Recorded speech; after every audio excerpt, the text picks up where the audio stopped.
the time Brian Epstein had bought me the tape, he was very disillusioned indeed. He'd been taking it all around for a few months and had absolutely no joy. So I listened to it, had a lot of potential, so I got them in for a session.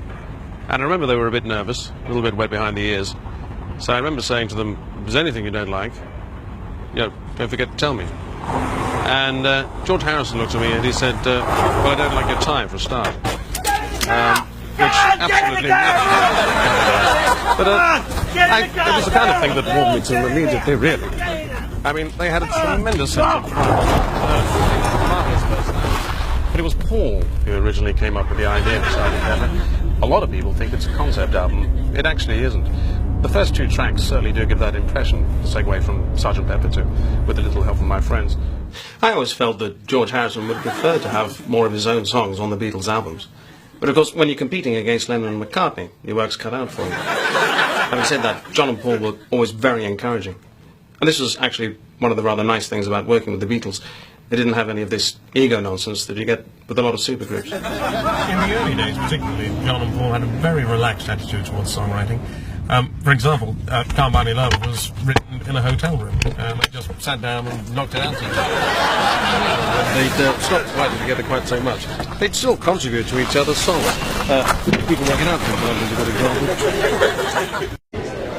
Okay, thank you very much, ladies and gentlemen. We're about to start the press conference now. Mr. Hooper and Mr. Martin are extremely tired, and we'll only be asking a few questions now, okay? So thank you very much.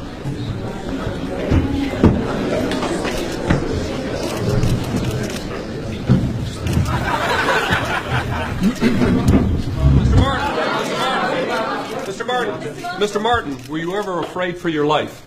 Well, the Beatles certainly never took drugs in front of me. I was always vehemently against the drugs scene, particularly the heavier stuff, heroin, LSD. But having said that, when we were in the studios, quite often the lads would nip off to the loo for 10 minutes, smoke a bit of pot, come back wreathed in smiles, there'd be a bit of giggling and horseplay, and then we'd carry on with work. But generally, I tended to turn a blind eye. Mr. Martin, do you think the release represents a positive shift in attitudes towards the West, or was it just a publicity stunt? Well, I never really understood all the criticisms against Ringo's drumming. As far as I was concerned, he was an inventive and powerful player. You only have to listen to some tracks like, I don't know, Tomorrow Never Knows, Hey Jude, Strawberry Fields, I could go on. Absolute tour de force. Mr. Hooper, now that you're free, do you view your having been taken hostage as more of a political or a personal issue? Well, the feedback at the beginning of I